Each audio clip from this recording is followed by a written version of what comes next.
Yeah. So let's internalize and pay a lot of attention to the seven realities and try to, as we discussed last week and before that, try to see how we can connect back to every message and everything that we do into the seven realities and see if we are on to something. So, Ashok ji, you ready? Okay, I'll read. Please. Just give me a minute. Just change.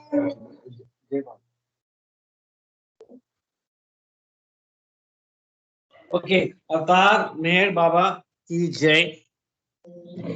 Existence, love, sacrifice, renunciation, knowledge, control, and surrender. I give no importance to creed, dogma, caste, or the performance of religious ceremonies and rites, but to the understanding of the following seven realities. One, the only real existence is that of the one and only God, who is the self in every finite self. Two, the only real love is the love for this infinity God, which arouses an intense longing to see, know, and become one with its truth, God. Three, the only real sacrifice is that in which, in pursuance of this love, all things body, mind, position, welfare, and even life itself are sacrificed. Four, the only real renunciation is that which abandons, even in the midst of worldly duties, all selfish thoughts and desires. Five, the only real knowledge is the knowledge that God is the inner dweller in the good people and the so called bad, in saint and so called sinner. This knowledge requires you to help all equally as circumstances demand, without expectation of reward, when compelled to take part in a dispute, to act without the slightest trace of enmity or hatred, to try to make others happy with brotherly or sisterly feeling for each one, and to harm no one in thought, word, or deed, not even those who harm you. The only real control is the discipline of the senses to abstain from indulgence in low desires, which alone ensures absolute purity of character. Seven, the only real surrender is that in which poise is undisturbed by any adverse circumstances, and the individual, amidst every kind of hardship, is resigned with perfect calm to the will of God. Avatar Meher Baba ki jai. Karthik, can you come back to five? I think five and seven, I relate a lot to them. Sure. Sorry. So if you all allow, I will try to read this again if it's okay with all of you. Please. Number five, the only real knowledge is the knowledge that God is the inner dweller in good people and in so called bad, in saint and so called sinner.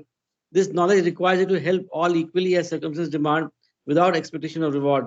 When compelled to take part in a dispute, to act without the slightest trace of enmity or hatred, to try to make others happy with brotherly or sisterly feeling for each one, and to harm no one in thought, word, or deed, not even those who harm you.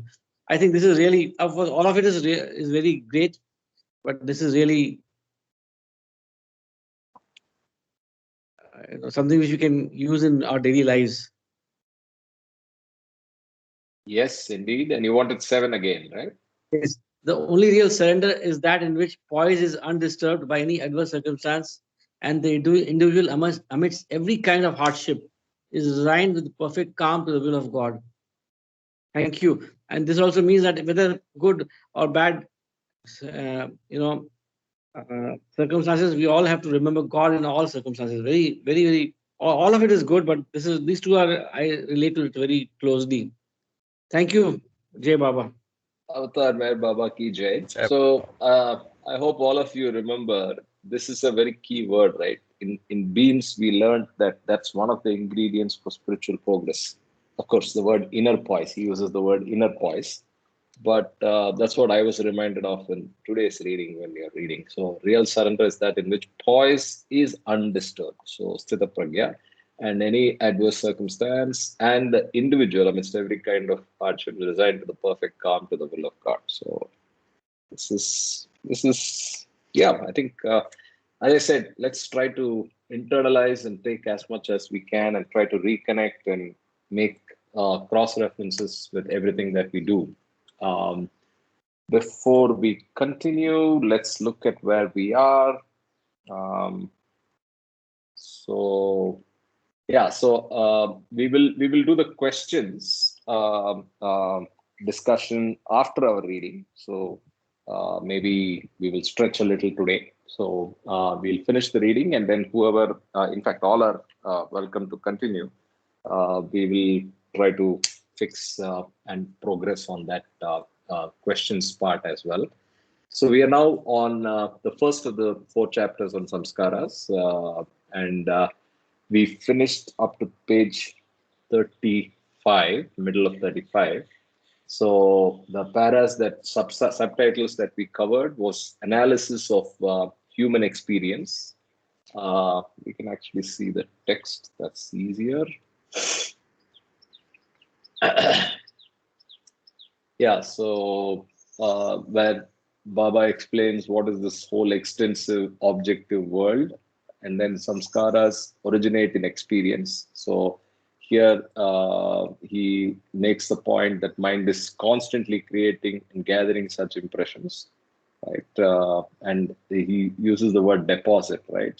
And modification of the mind and deposit. So these are two powerful keywords. In fact, we can even highlight those, right?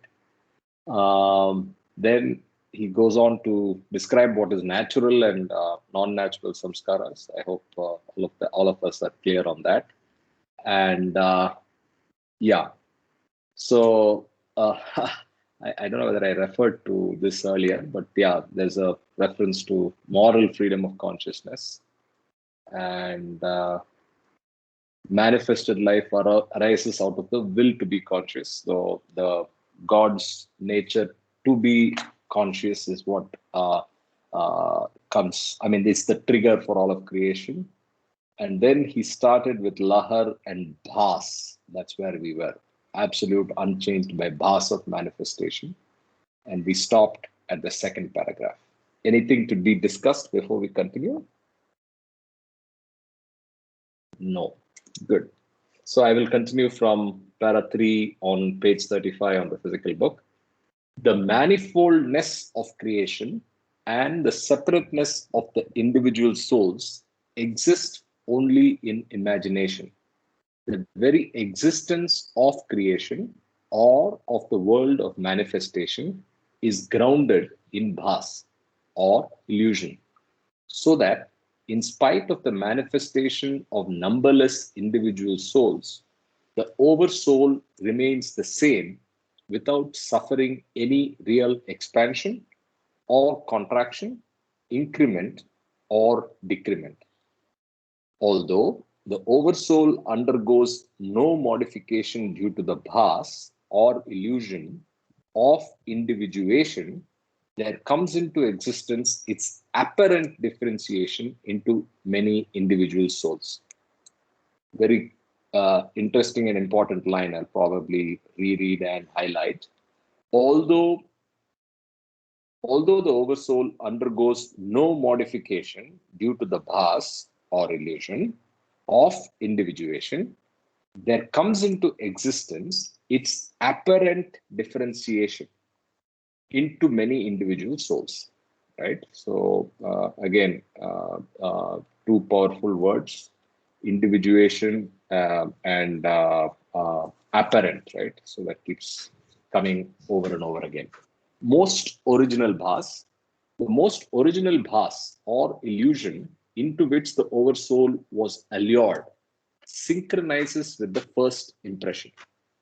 It therefore marks the beginning of the formation of sanskaras. The formation of samskaras starts in the most finite center, which becomes the first focus for the manifestation of the individuality of the soul. In the gross sphere, a focus of this manifestation is represented by the tridimensional and inert stone, which has the most rudimentary and partial consciousness. This vague and undeveloped state of consciousness is hardly sufficient to illumine its own shape and form, and is hopelessly inadequate to fulfill the purpose of creation, which was to enable the oversoul to know itself. Whatever little capacity for illumination consciousness has in the stone face is ultimately derived from the oversoul and not from the body of the stone. But consciousness is unable to enlarge its scope independently of the body of the stone, because the oversoul first gets identified with the consciousness and then through it with the stone form. Key distinction.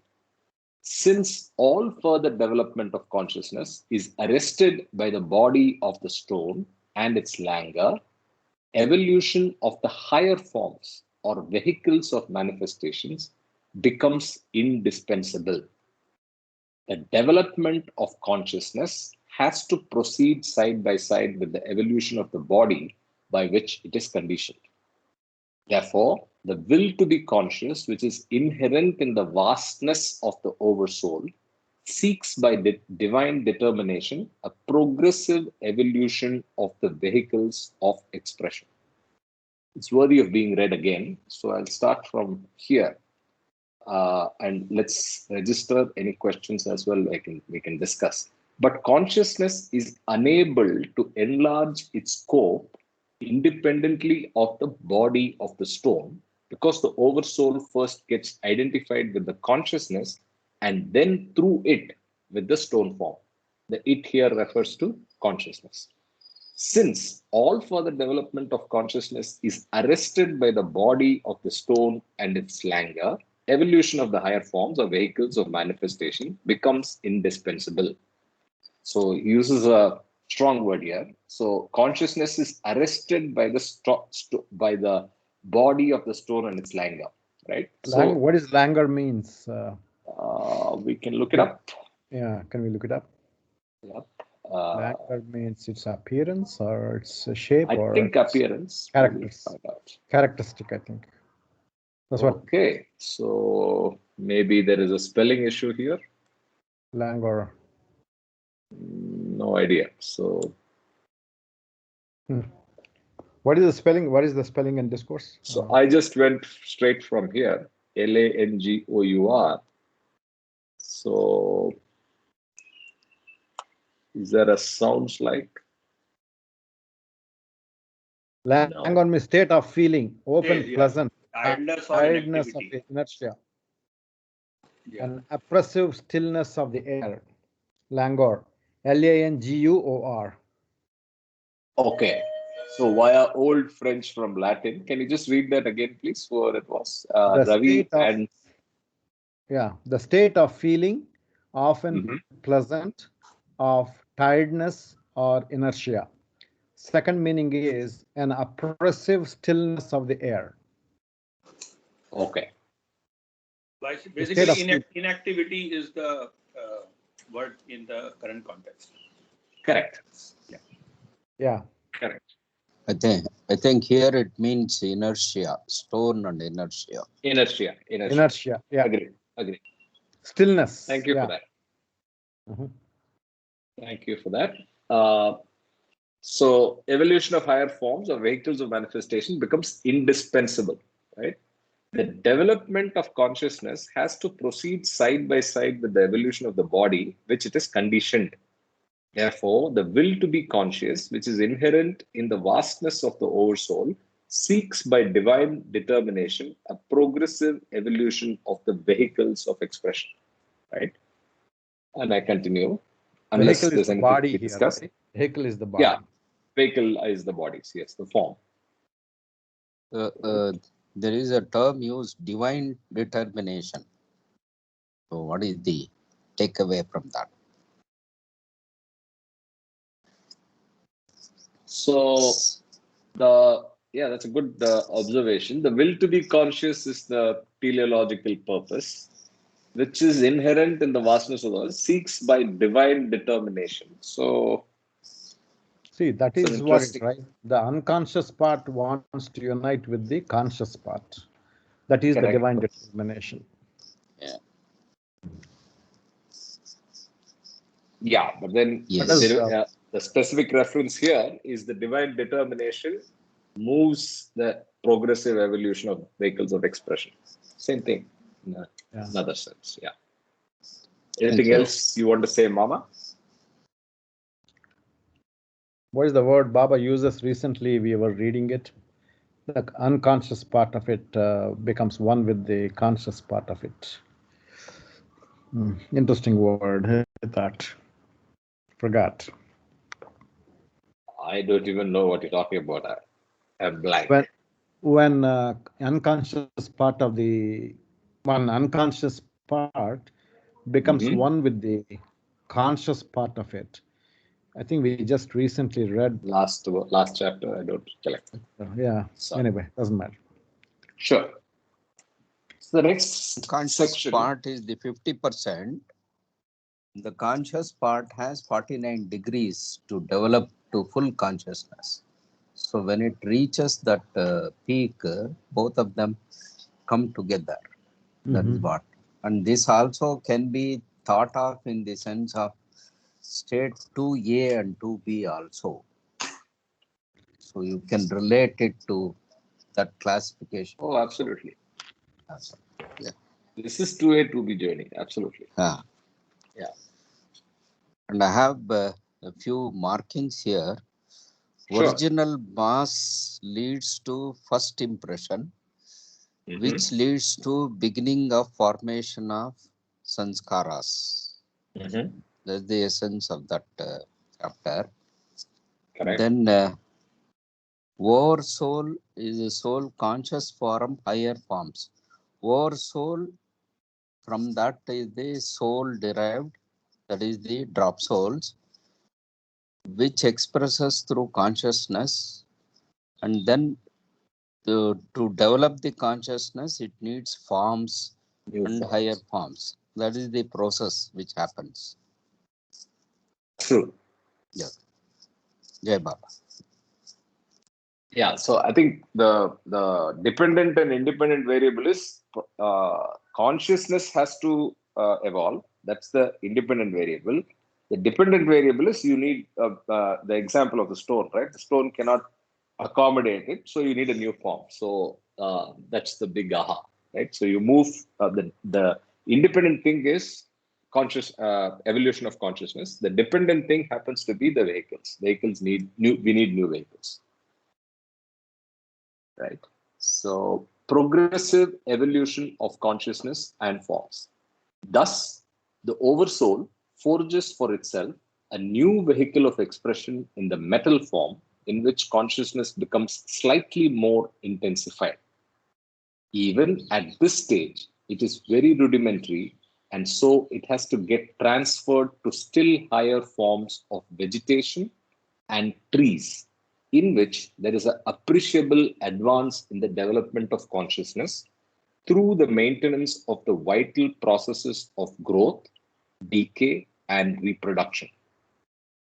Emergence of a still more developed form of consciousness becomes possible when the oversoul seeks manifestation through the instinctive life of insects, birds, and animals, which are fully aware of their bodies and their respective surroundings and develop a sense of self protection and aim at establishing mastery over their environment. Keyword here is he's linking the instinctive to insects, birds, and animals. So if you recollect, that's something there in the charts as well, right? So oversoul seeks manifestation through the instinctive life. Before that, it's just rudimentary consciousness in stone and metal. In the higher animals, intellect or reasoning also appears to a certain extent, but it's working. Here, Please.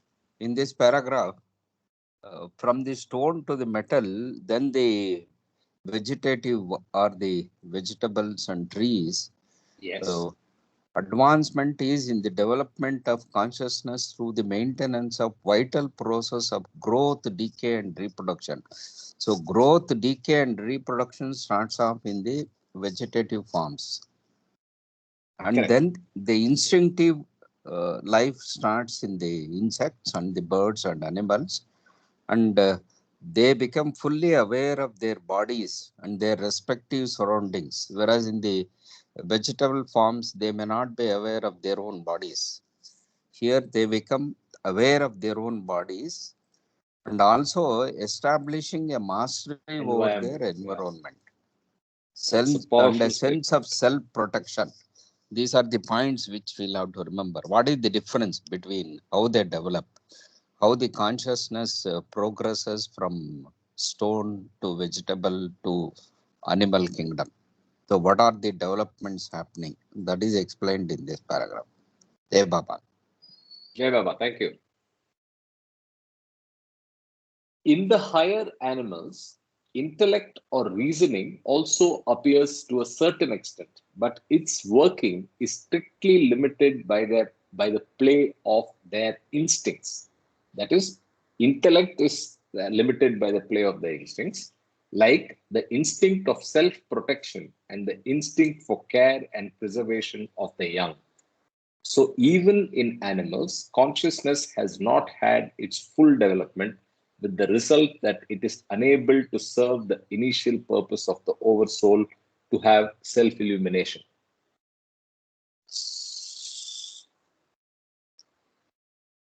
So the two instincts that he specifically draws attention is self-protection and preservation of the young, right? So these are the two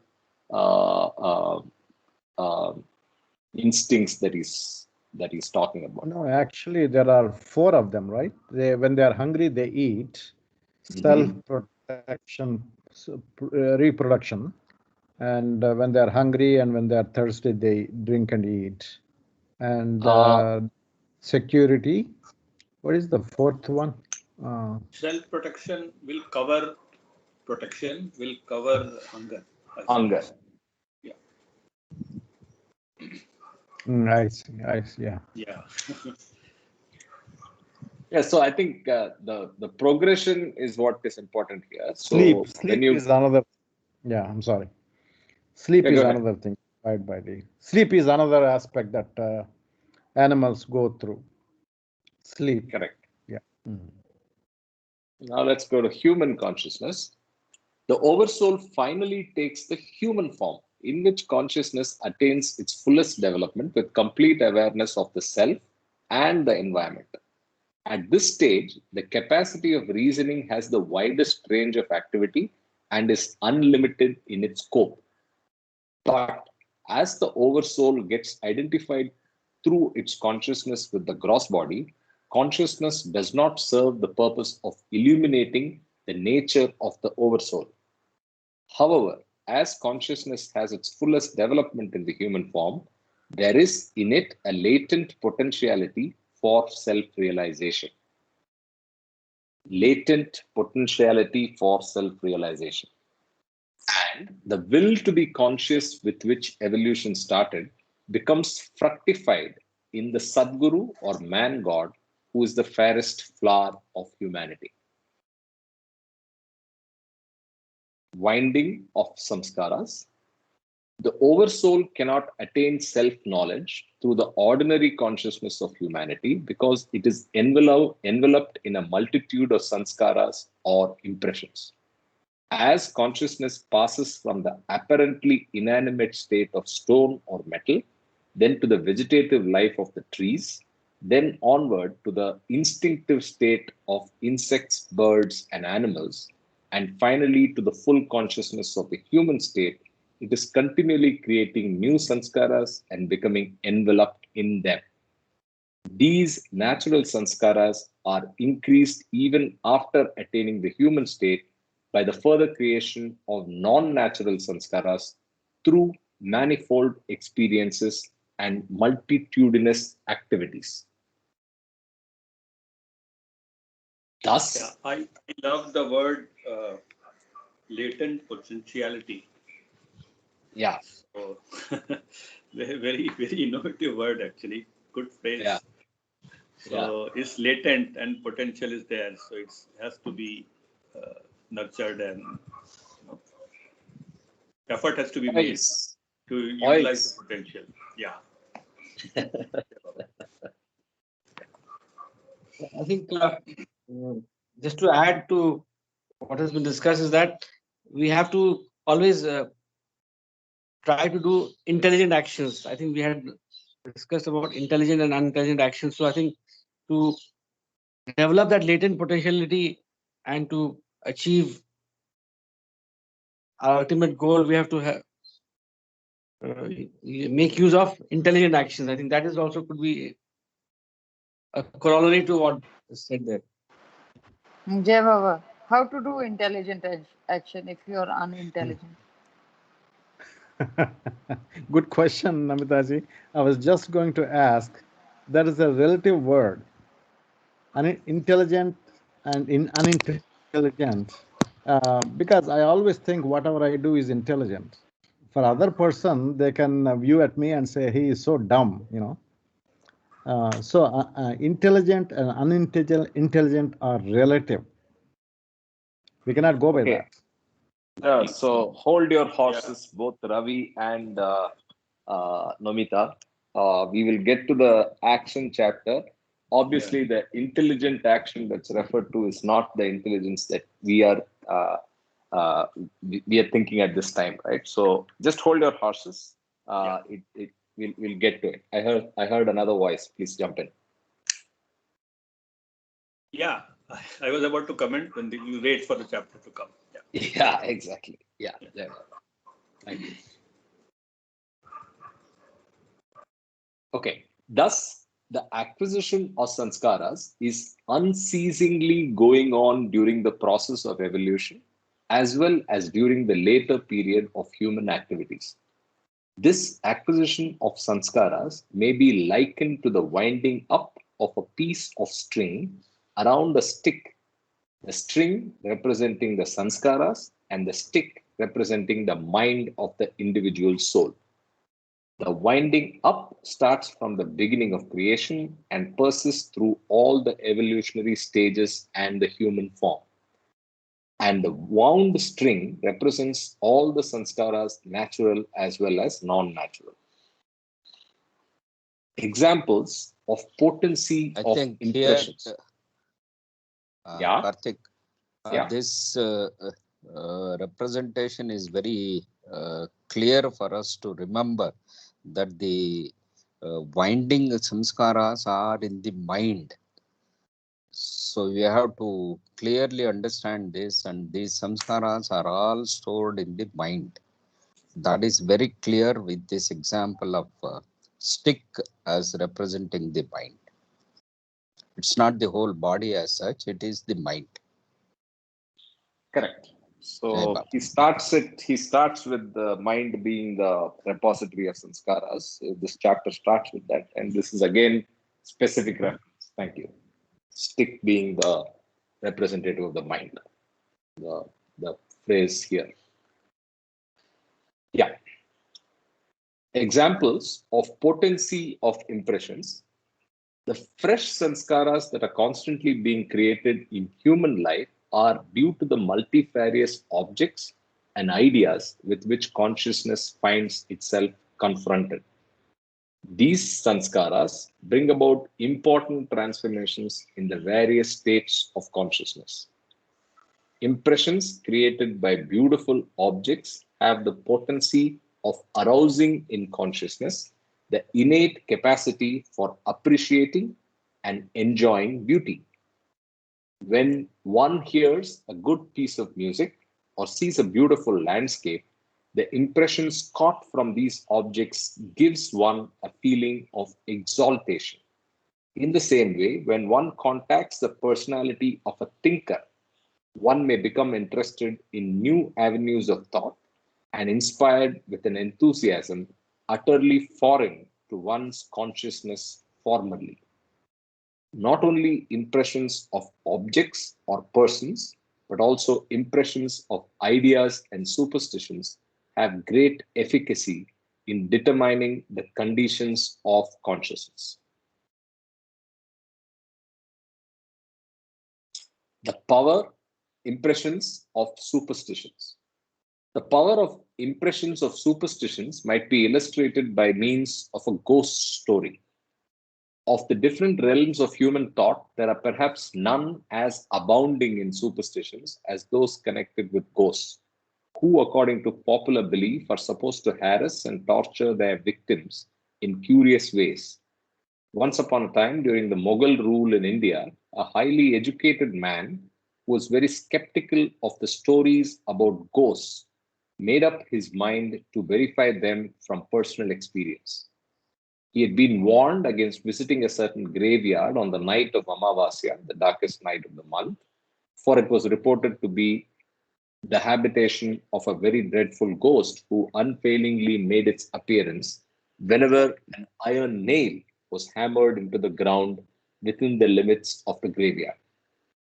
With a hammer in one hand and a nail in the other, he walked straight into the graveyard on the night of Amavasya and chose a spot bare of grass in order to drive in the nail.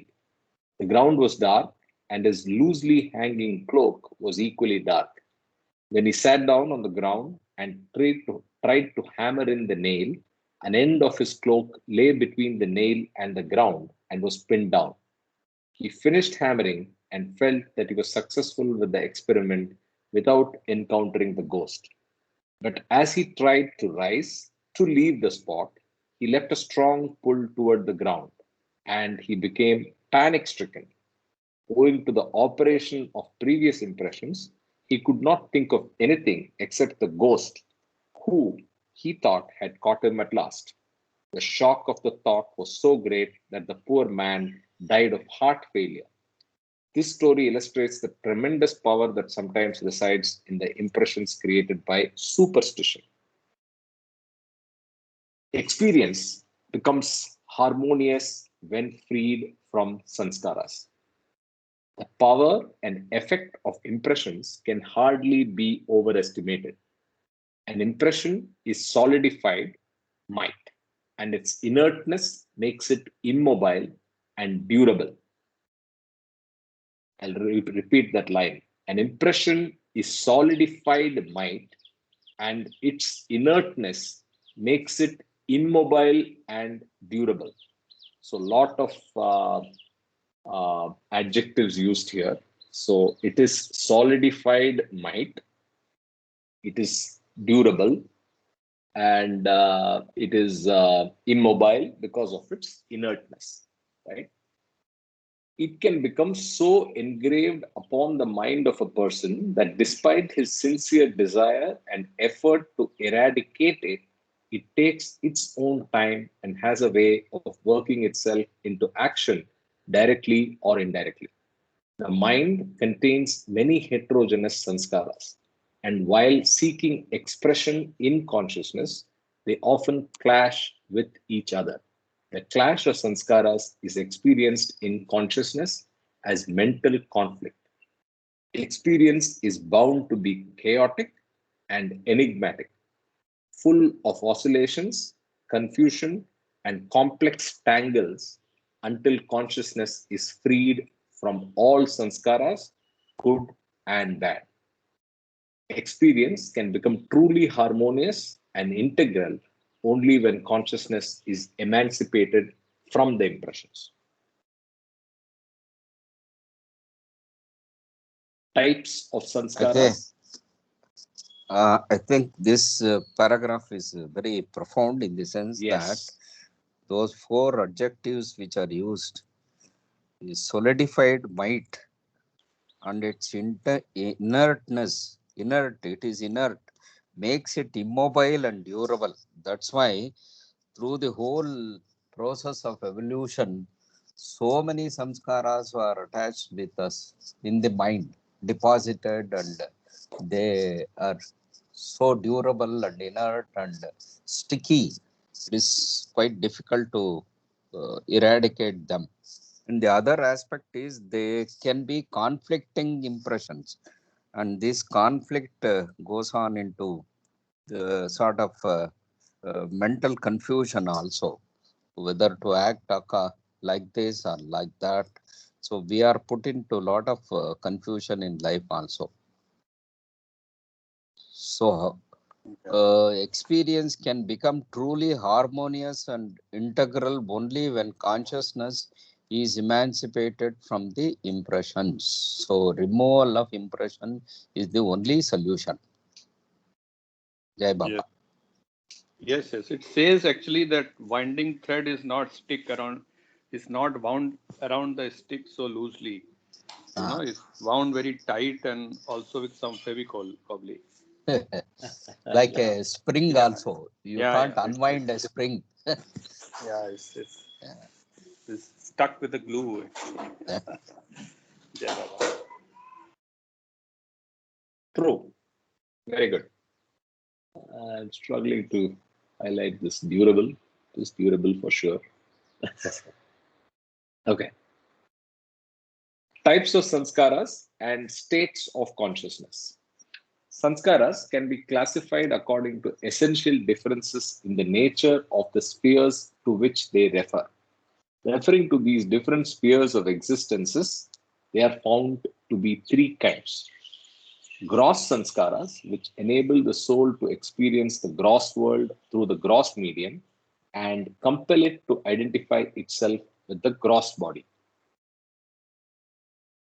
Subtle sanskaras, which enable the soul to experience the subtle world through the subtle medium and compel the soul to identify itself with the subtle body. Mental sanskaras, which enable the soul to experience the mental world through the mental medium and compel it to identify itself with the mental body. The differences between the states of the individual souls are entirely due to the differences existing in the kinds of sanskaras with which their consciousness is loaded.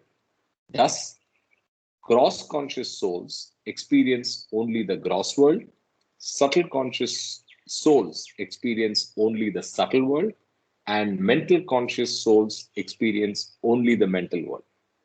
The qualitative diversity in the experience of these three types of souls is due to the difference in the nature of their sanskaras.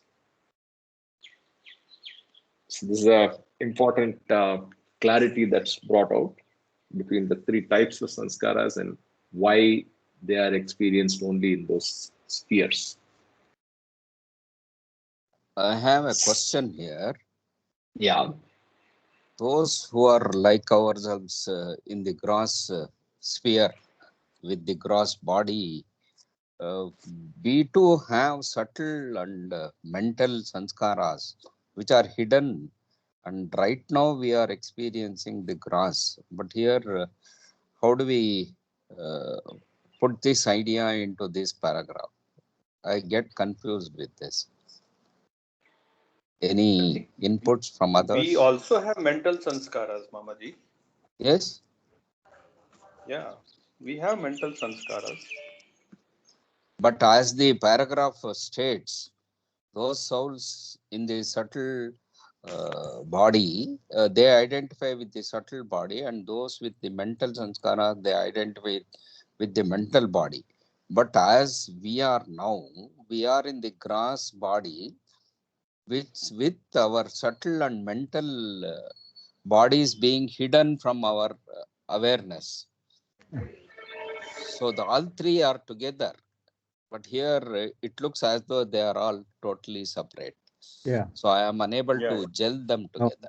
Mamaji, majority of the sanskaras are very gross, very rough sanskaras. We can compare that with that the rope that made out of the coconut thing. You know what I'm talking about? The rope that is made out of the coconut The coir fiber. rope, yeah. Yeah.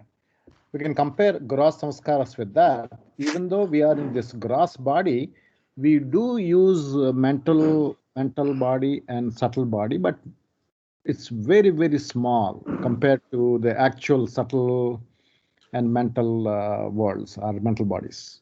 We use subtle body, we use prana, right? We use energy, but the actual energy is a lot more. They have 99%, let's say 99% of the subtle sanskaras, they use the subtle body.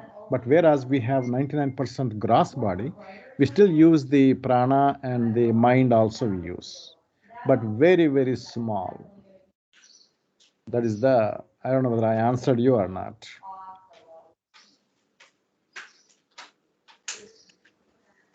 I tend to agree with Ravi, but then this is a generalization at this stage. So I think there might be a cross reference which will help where we can find what Ravi just said. So there Kama, are any thoughts? people. Come on. There are people. There are people completely from first plane to fourth plane. They also have a gross body like us, but they are not conscious of this. Many of them are not conscious of gross world, but they are conscious of the subtle world because they have subtle sanskaras. Yes. And so also fifth plane and sixth plane people. I think some people are not conscious, and they're mostly conscious of the mental world. Mental.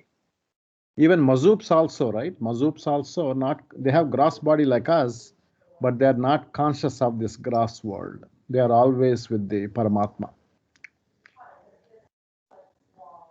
So I have Yeah. one question. This gross medium, subtle medium, and mental medium. Can that be explained by somebody? What do you mean by medium?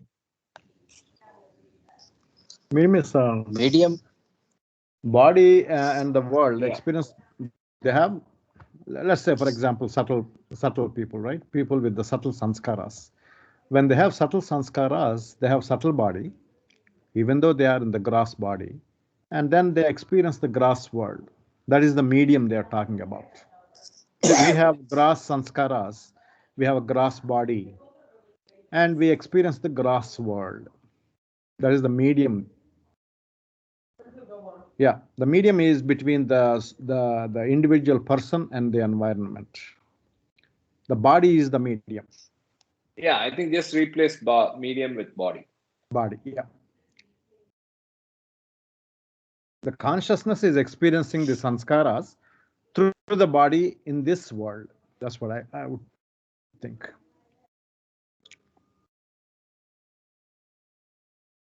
Yeah. Okay. Self-conscious souls free from sanskaras. Let's continue. The self-conscious souls are radically different from all other souls because they experience the oversoul through the medium of the self, whereas the other souls experience only their bodies and the corresponding words. This radical difference between the consciousness of self-conscious souls and other souls is due to the fact that whereas the consciousness of most souls is conditioned by some kind of sanskaras, the consciousness of self-conscious souls is completely free from all sanskaras. It is only when consciousness is unobscured and unconditioned by any sanskaras that the initial will to be conscious arrives at its final and real fruition, and the infinity and the indivisible unity of the Absolute is consciously realized.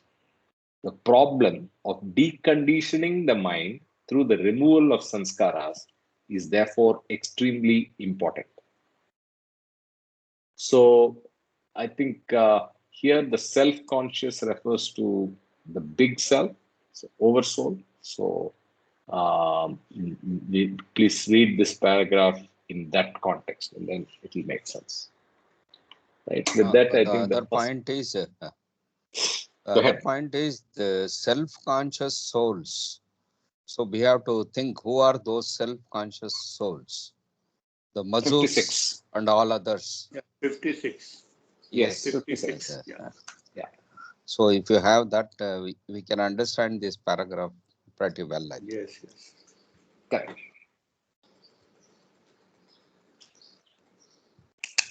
Okay. So that is the first chapter. So any other points of discussions and questions on this? This is foundational, Yeah. so I think let's spend time and get comfortable with formation of sanskaras before we go forward. See, this is Sanjay. a nutshell. God speaks, right? Nutshell. It's God speaks. Formation of sanskara. Yeah. What is still lingering in my mind is the stick and the winding string on the stick. Yes.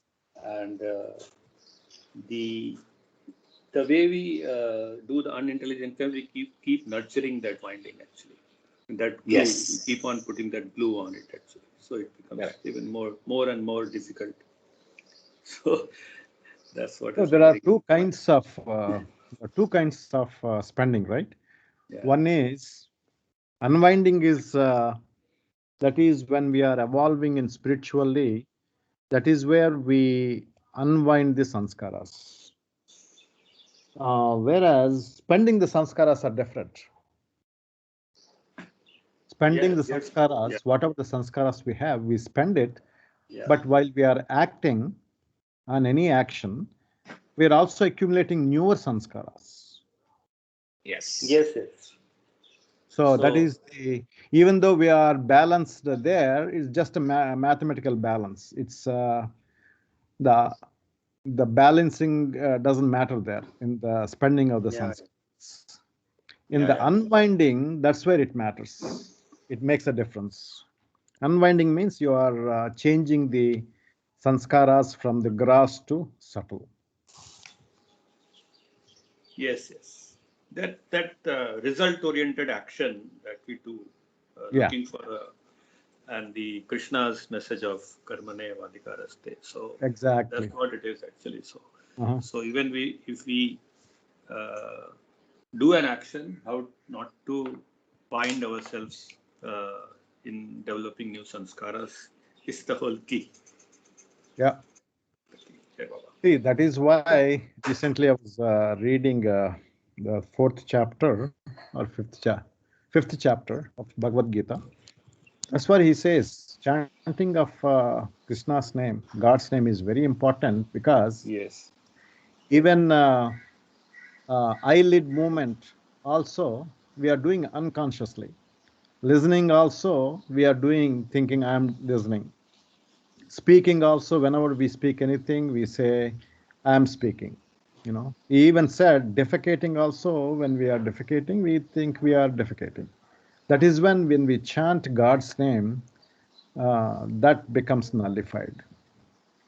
That's why chanting of God's Yeah, name yeah. is very, very important. Chanting of what is important? God's name. Okay. Got it. God's Yeah. name while we are acting, Yeah. offering everything to God, will not create any new sanskars. Correct. So maybe a quick run through of the subtitles, which may open any question. So we analyze the human experience. Sanskaras originate in experience. The use of the word deposit and modification, and the fact that it's all in the mental body, in the mind, that is. And then the distinction between natural and non-natural sanskaras. And the will to be conscious is what drives everything. And the first step is the lahar. And then we go to the bhas, which is the illusion. And then he talks about the evolution of consciousness and the need for evolution. I mean, first, the need of evolution of consciousness, and hence the need for evolution of forms, finally resulting in human consciousness, before which there is vegetative and instinctive. Vegetative representing everything up to the trees, and instinctive referring to the animal forms before human. Then you go to the winding of samskaras, where again, let's take away that powerful analogy, the visualization, and keep that in our mind. And he gives the example of the cloak and the nail and the ghost. And then we go on to the harmoniousness is possible only when you're freed of sanskaras from the consciousness. And yeah, the three types of sanskaras. And finally, self-conscious souls are free from sanskaras. We all agree that's the 56 souls, right?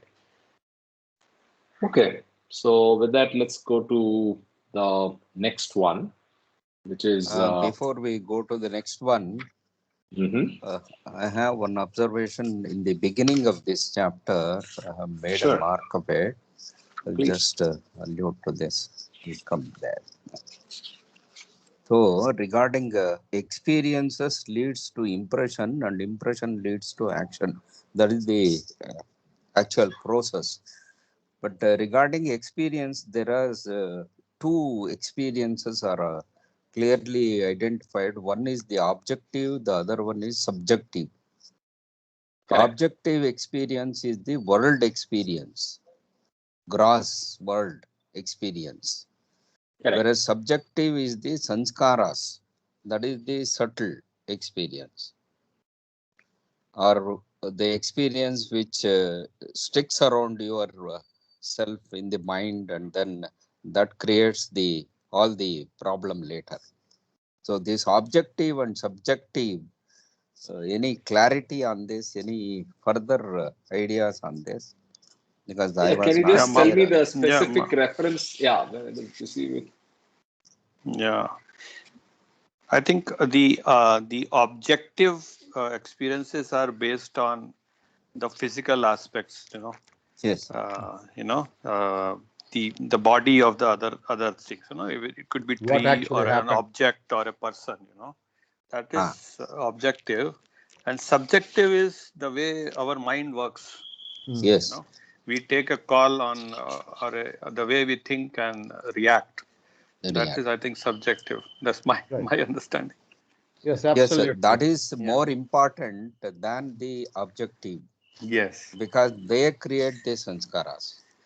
Yeah. Not the remaining objective focused experience. on an object, actually. Just that Baba says, I am the one in many and many in the one. That difference Baba has given. So that is becoming more objective. You need that one particular thing only. That is objective, actually, whether a person or an object or a thing,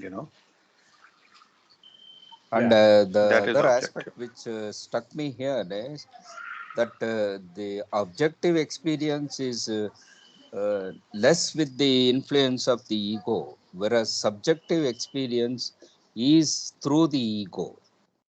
So that is a clear distinction we will have to understand. Yeah. So when we attach our own ideas with the experience, then it becomes a subjective experience, and that sticks around, creates the sanskaras. Yeah. Objective also has a mind behind it, actually. The ego is there, but of course, is the subjective is more towards the mind and the ego. Yeah. Yes. One example coming to my mind is, let's say something happened, some incident happened, and there's a news in the television, right? So news reporters, some reporters say what actually happened in that incident. So that is the objective report. And then later on, they call some experts, and then they talk about it, how they should have, so-and-so person should have done this way, and this political person should have done that way. Those are all the opinions of experts. So that is the subjective experience. Yes. Good example. Yeah. Raviji. Yeah. So in terms Jai of Baba, classifications. Hello, Jai Baba. This is Kama here. Karthik, if you go to page number 26, the beginning and the end of creation, and you look at the first paragraph, which the subtitle, Through Determinism of Sanskaras. Okay, can you read that paragraph and then compare it with the first paragraph of this page number 32, first and two paragraphs? Because there is subjective and objective aspects of sanskara discussed in that. So I want to see how everybody interprets that particular paragraph on page number 26 and page number 32. Jai Baba. I was actually looking for this. I thought this is the first reference was this. Thank you. As always, comma and cross reference. The evolution, I'll read. As he said, this is page 26, second para. Thorough determinism of sanskaras. The evolution of the limited individual is completely determined by the sanskaras accumulated by him through ages. And though it is all part of imagination, the determinism is thorough and automatic. Every action and experience, howsoever ephemeral, leaves behind it an impression in the mental body. This impression is an objective modification of the mental body. And as the mental body remains the same, the impressions accumulated by the individual are capable of persisting through several lives. When the sanskaras thus accumulated begin to express themselves, instead of merely lying latent in the mental body, they are experienced as desires. That is, they are apprehended as being subjective. The objective and subjective are the two aspects of sanskaras. The former is a passive state of latency, and the latter is an active state of manifestation.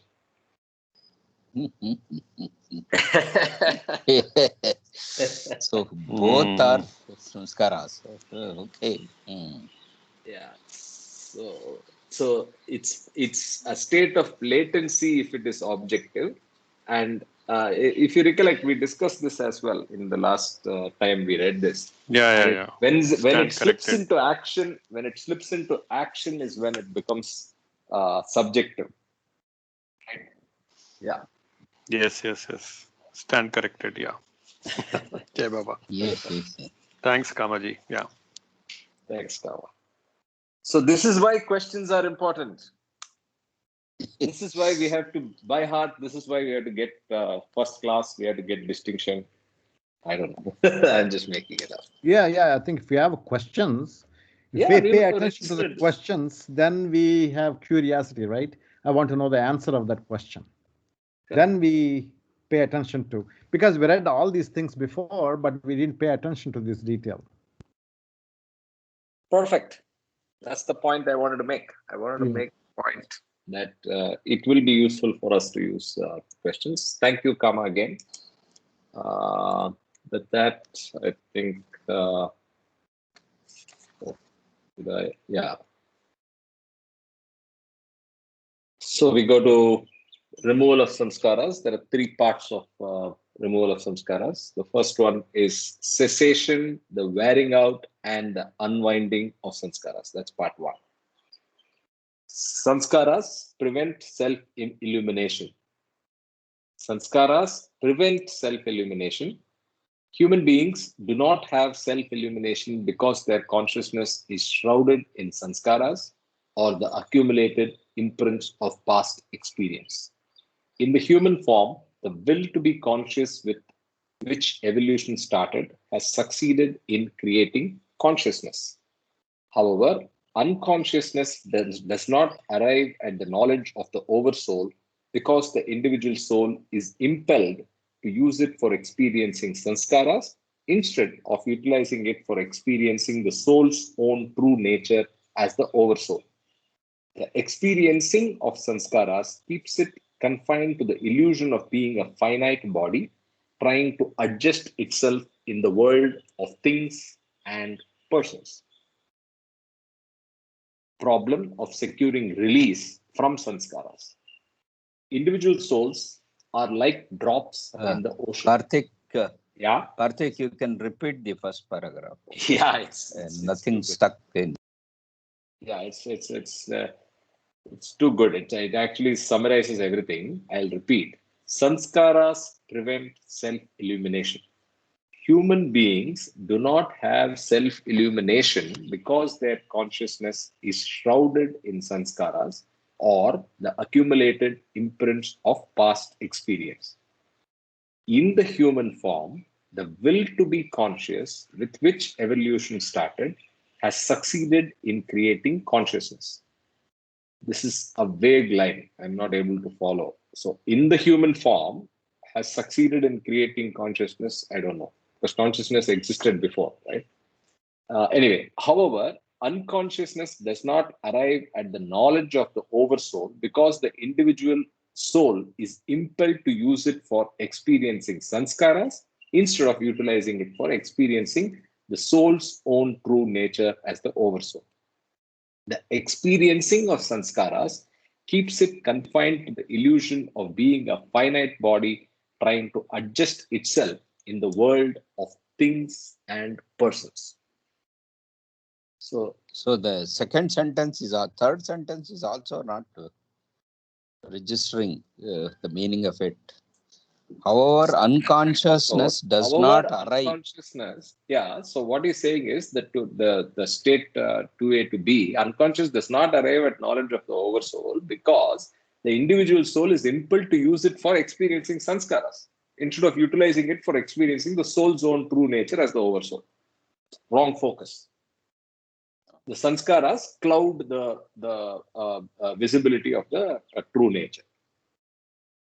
That's what he's saying in the third line. The experiencing of the samskaras keeps it confined to the illusion of being a finite body trying to adjust itself in the world of things and persons.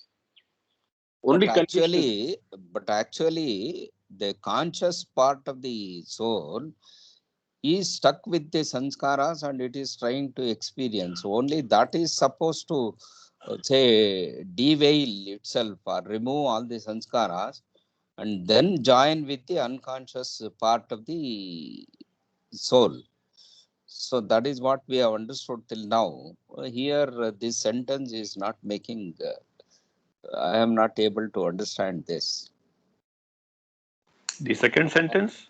Repeat that again, Mama. What is your progression?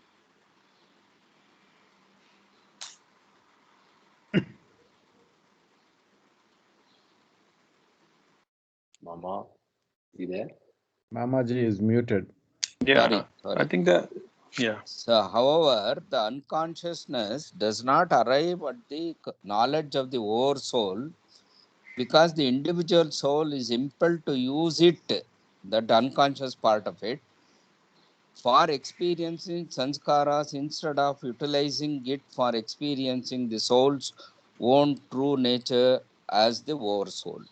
So here I'm getting confused. Yeah. Why that term unconscious? So the conscious part of us is covered with sanskaras, and because of that, we are imagining wrongly. No. This is the unconscious part of the God in us. That is focused in the sanskaras. That is not focused in the sanskara till now, as we have understood. Sanskara is only related to the conscious part of the soul. No, we have consciousness, right? We have, that is unconscious of its real nature. That is the oversoul's consciousness. To see, to be, right? That part is now in us focused on the sanskaras. So sanskaras are based on the our activities. That is why it is not experiencing the oversoul. Am I making sense? I agree. You are making sense in one way, but I am getting confused with that state A and B. One is, I take it as a dormant God in us, which is not coming out. And all our activity is done by the other part of the God, which is covered with sanskaras. That is how I understand. No, activities are done by our physical body, right? Physical mind, physical body. No, that is okay. But all our intention or the, say, process, thought, and say, feelings and action all together are done by the other part, the conscious part, which is already fully conscious in the human state. No, that is the I consciousness, not mature. Mamaji, it's not matured. I think the answer Mamaji, is... I think, the unconsciousness word has been used here. That is the consciousness which is shrouded, you know. It doesn't know its true nature. So in that sense, in our common language, if we see that we are unconscious of the reality, and that... so we are impelled, individual soul is impelled to use it because we do not know its true nature. So we keep on misusing it actually for experiencing the sanskaras. That's what I think in that context is yes, can be seen. That explains the thing clearly. But the structure of the sentence makes us get confused. So I think Baba's Ball game. message doesn't seep through to Yes, this soul. it it confuses people who have read too much actually. What is that? Hafiz?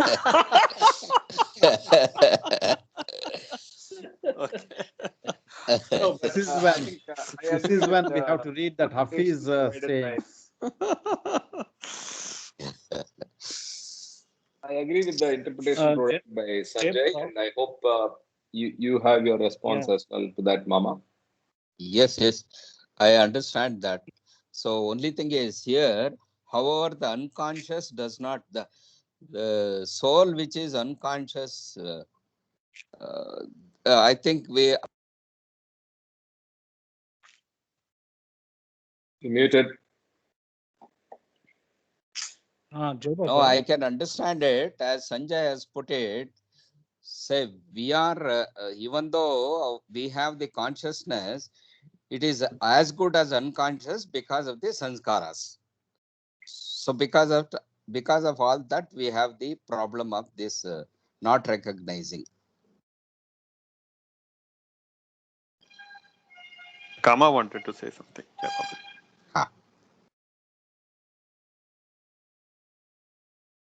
Kama? Kamaji, we are waiting for your inputs. You are muted, Kamaji. Kama Vargal. Wango.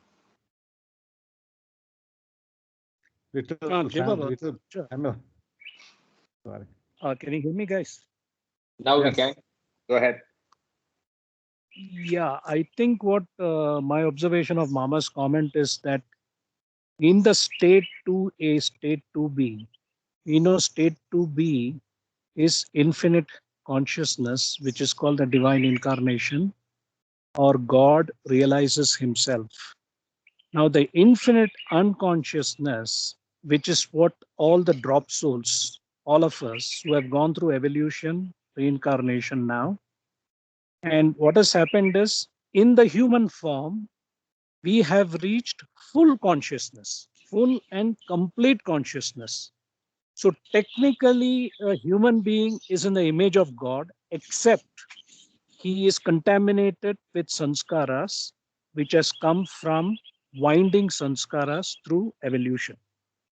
So this winding sanskaras of evolution has created this shroud of sanskaras over the consciousness, full and complete consciousness of a human being. And these sanskaras are driving the individual to experience and act on the sanskaras called spending sanskaras. So during the process of reincarnation, when you are spending the sanskaras, because winding has stopped now. Once you have become a human being, winding has stopped. So spending sanskaras is happening where we are reacting to our sanskaras and creating fresh new sanskaras. And in this process of trial and error, we slowly then stop reacting to sanskaras. So gross sanskaras will have to be completely transformed to subtle sanskaras. Okay, that is a different topic. Now here, full consciousness is because shrouded with sanskaras, the sanskaras have to be experienced. And that is why I think that forget about conscious and unconscious part. It is only consciousness which is now being driven by these sanskaras which have accumulated. If you remember, God speaks and other literature that sanskaras are at a peak when you're in human form.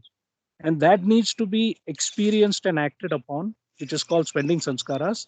And then slowly we learn from the process that we have to start unwinding sanskaras and stop reacting. Jai Baba.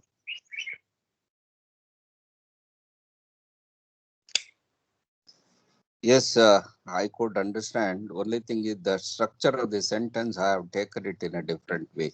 Okay. So here the unconscious term should be taken as conscious bound by samskaras, acting as though unconscious. Evolving consciousness does not arrive at the knowledge of the oversoul. Okay. We are unconscious of our true being. So we can interpret the word unconscious as that we are not conscious of our true being. Hence, we are unconscious of it and are being driven by the sanskaric imprints. Yes, that is also That's also fair. Yeah. Thank you. Okay. We continue. Problem of securing release from sanskaras. Individual souls are like drops in the ocean. Just as each drop in the ocean is fundamentally identical with the ocean, the soul, which is individualized due to bhas or illusion, is still the oversoul and does not really become separate from the oversoul. Yet, the envelope of sanskaras by which consciousness is covered prevents the drop soul from having self illumination and keeps it within the domain of duality. In order for the soul to consciously realize its identity with the oversoul, it is necessary that consciousness should be retained and that sanskaras should be entirely removed. The sanskaras, which are contributory to the evolution of consciousness, themselves become impediments to its efficacy in illuminating the nature of the oversoul. Henceforth, the problem which the will to be conscious is confronted is not that of evolving consciousness, but that of releasing it from sanskaras. The key line here is sanskaras, which are contributory to the evolution of consciousness, themselves become impediments to its efficacy in illuminating the nature of the oversoul. What do you think is he's making in this statement?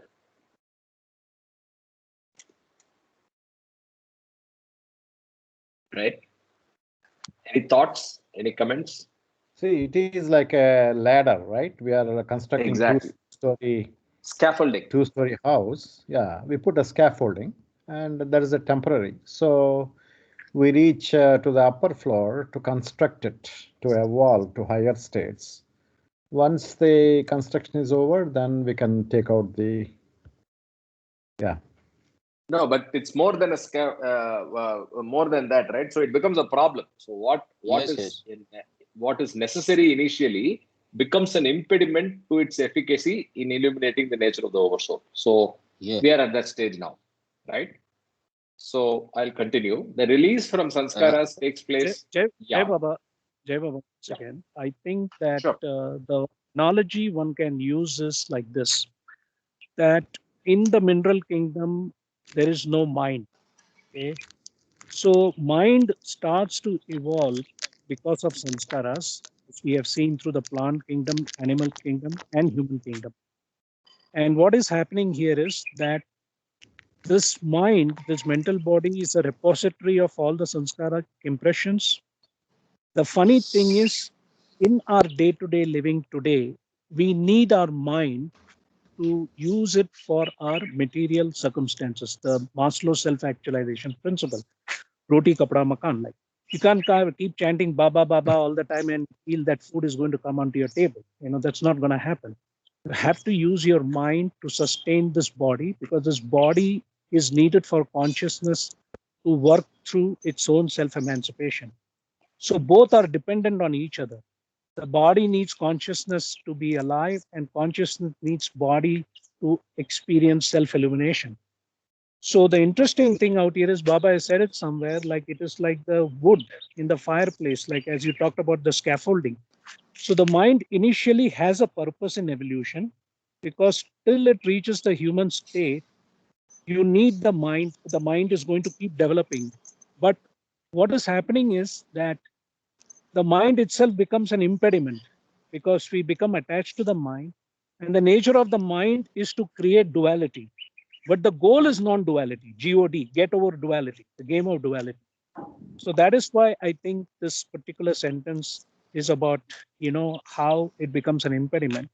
So slowly, through the grace of a perfect master, we start understanding the purpose of the mind and slowly become detached from it. Jai Baba. Very well explained, Kama. Excellent, Yes. excellent, Kamaji. Very nice. Yeah. Super. Thank you. Thank you.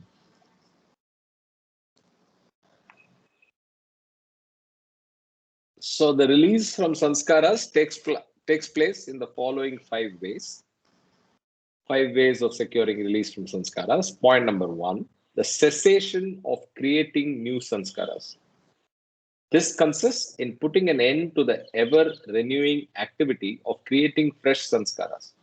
If the formation of sanskaras is compared to the winding of a string around a stick, this step amounts to the cessation of further winding of the string. Second point is wearing out of old sanskaras.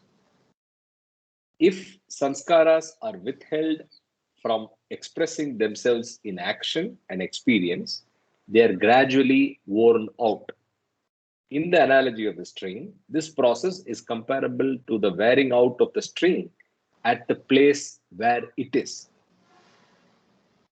Unwinding of past sanskaras is the third point. This process consists in annulling past sanskaras by mentally reversing the process that leads to their formation. Continuing our analogy, it is like unwinding the string. Fourth point is dispersion and exhaustion of some sanskaras. If the mental energy that is locked up in sanskaras is sublimated and diverted into other channels, they are dispersed and exhausted and tend to disappear. Fifth point, the wiping out of sanskaras. This consists in completely annihilating the sanskaras. In the analogy of the string, this is comparable to cutting the string with a pair of scissors. The final wiping out of sanskaras can be effected only by the grace of a perfect master. So there is no analogy for the fourth one, right? Anyway. The fourth one, dispersion and exhaustion of samskaras, channelizing, right? Channelizing. Yeah. See, one example that is coming to my mind is, suppose I'm an angry person and I exhibit my anger uncontrollably. Then I have to make some plans. Whenever I get angry, I have to count some numbers, 1 to 10, or 10, 20 numbers, or think about Baba and not thinking at all. Something like this. We have to formulate some sort of a channels such that my weakness get dissipated. See, that is the channelizing of our. That is how my anger sanskaras can be annihilated. That's one way of doing it. Channelizing.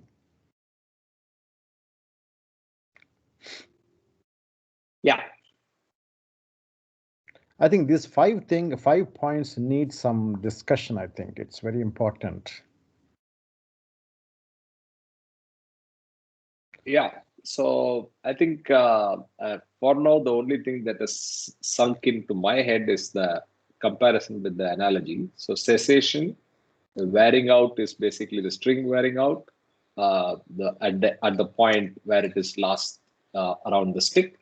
The unwinding is you actually unwind it from the past sanskaras, which basically is a reversal, right? So it's basically negation of a sanskara. So see, the unwinding is basically doing the opposite sanskaras, Karthik? Negation, correct. That's what I'm thinking. Unwinding is doing the, the opposite of what is your,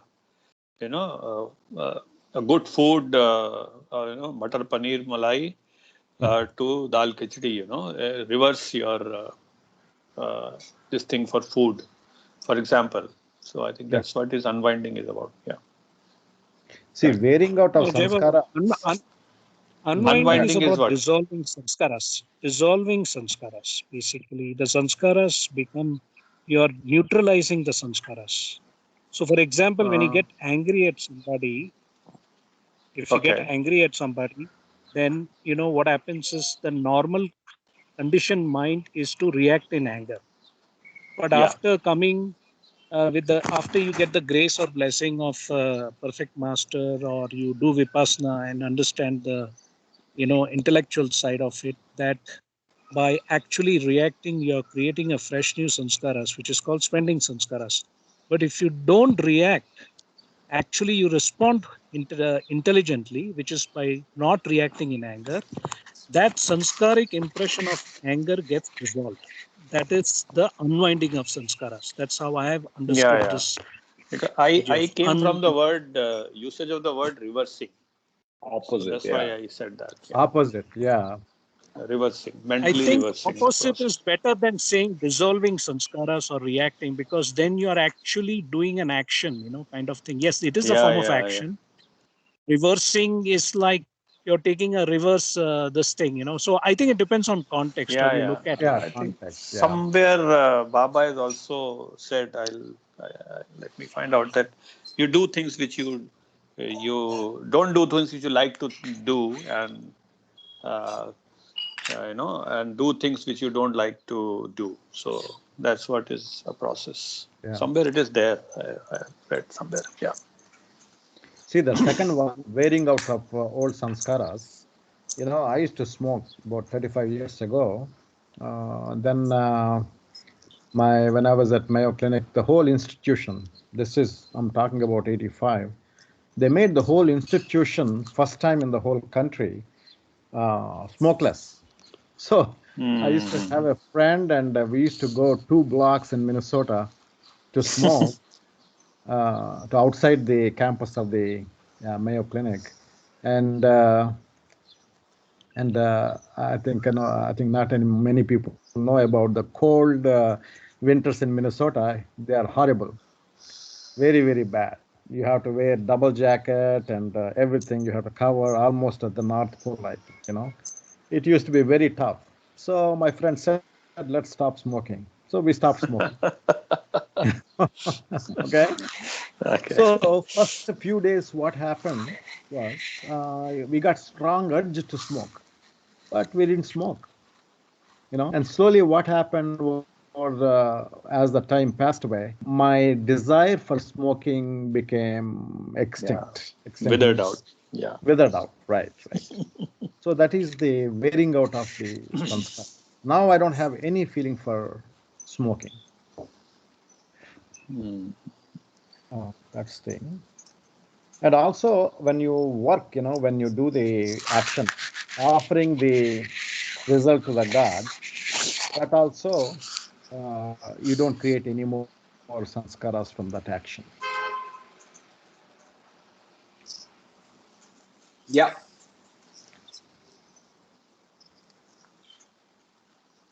But So loving Baba let's. is the one which helps us to wipe out the sanskaras. And one of the points is spending those sanskaras also. Yes.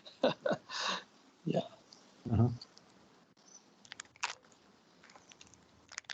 Okay, so I'll continue.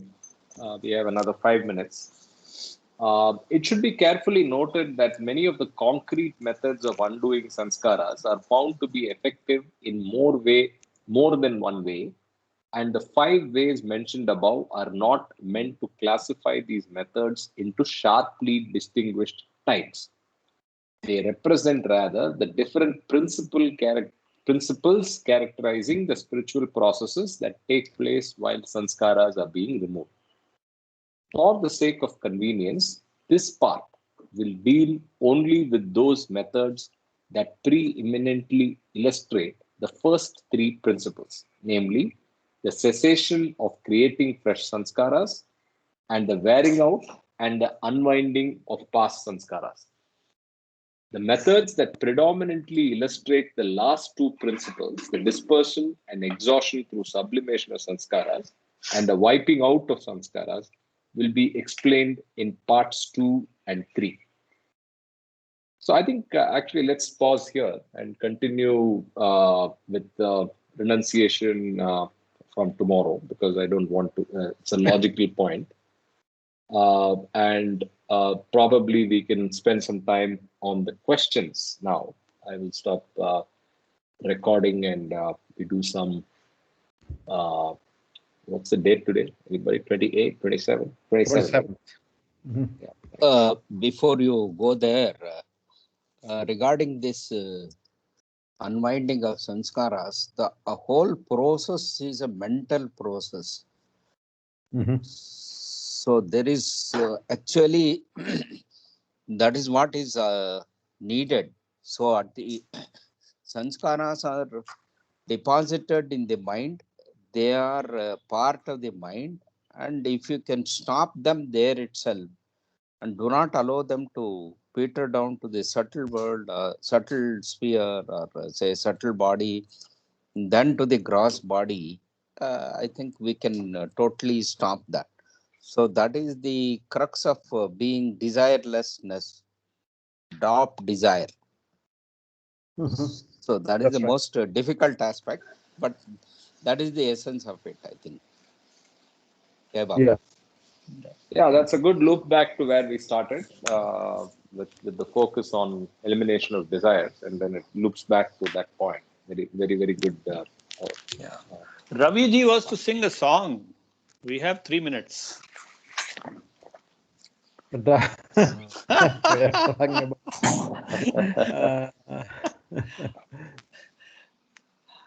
we can not Ravi, you ready? mentally. My sanskaras are not really mentally ready right now. So can I Okay. take a rain check on that? Sorry. Okay, no problem. I No will problem. certainly sing. I love to sing. I would love to sing. That's my favorite song. Gate Chalo is my favorite song. But Okay, yeah, I will okay. sing something better. Yes, Now yes. I want to show the questions. I prepared PowerPoint. Sure. So I'll stop recording. Let's switch to questions.